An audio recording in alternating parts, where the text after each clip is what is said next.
One of the most commonly held misconceptions in the MK series surrounds the character of Blaze. Back in MK2, the Pit 2 featured a second bridge off in the distance on which stood two warriors facing each other down. One, a green palette swap of Liu Kang, and the other, a fiery palette swap of the same, except in the Mega Drive version where they were Purple Pants and Shadow Man respectively. Who these two mysterious figures were remained the subject of debate for many years, but the two were given the fan nicknames Hornbuckle, based on one of the game's cryptic hints that was believed to relate to a fourth hidden fighter, and Torch. Flash forward 9 years to the release of Deadly Alliance. One of the game's two secret fighters was a man made of fire named Blaze, who served as the guardian of the last great dragon egg that would bring about the return of Onaga. Immediately, fans made the connection and the Torch name fell out of use as fan speculation dictated that Blaze was the fiery figure seen all those years ago. Now, I was told by Mike from Uppercut Editions that John Vogel told him in 2016 that Torch was where the idea of Blaze originated, and Steve Barron also claimed back in 2006 that Blaze was Torch outright, but that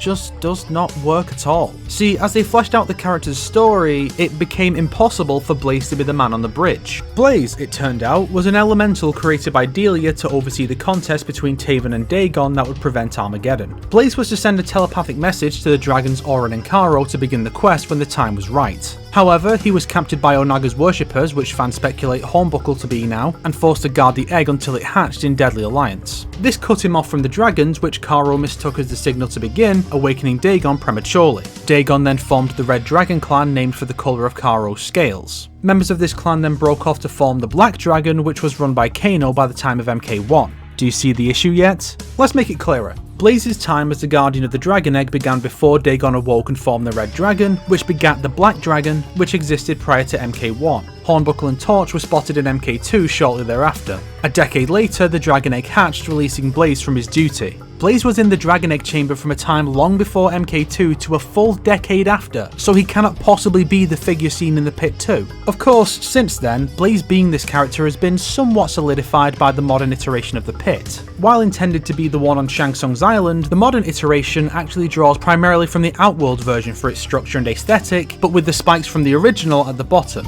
This includes the second bridge. 2011 had a number of possible combatants from the 3D era on the other bridge. MKX and the Krypton 11, both pitted, reign against a mysterious man on fire who is often referred to as Blaze despite not really looking anything like him beyond the surface level concept of man on fire. By that reckoning, this and this fella are also Blaze. So if Torch is not Blaze, then who is he? I mean, does he need to be a pre-established character? Can he not simply be another fire elemental that exists in the setting? It's not like being perpetually aflame is unique to Blaze in MK as it is. Fun fact, in the Shaolin Monks version of the Pit 2, Torch is actually a second Hornbuckle, green pants and all, with a fire effect added. It probably doesn't mean anything since the team were likely aiming to make as accurate a tribute to the original as possible, but it's worth considering that they did not put Blaze himself there, despite his debut occurring 3 years prior, because they'd already conceived his backstory for Unchained and Armageddon by then.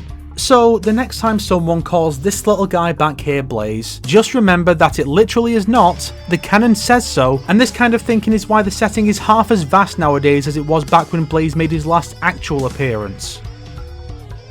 If you liked this video, why not subscribe and support me on Patreon like these fine people here? If not, then make sure to share it with your enemies so they can suffer along with you. Today's recommended videos are the Boundary Break episodes on MK, since I used some footage from them to avoid making you guys sit and watch blurry zoomed footage for 5 minutes straight.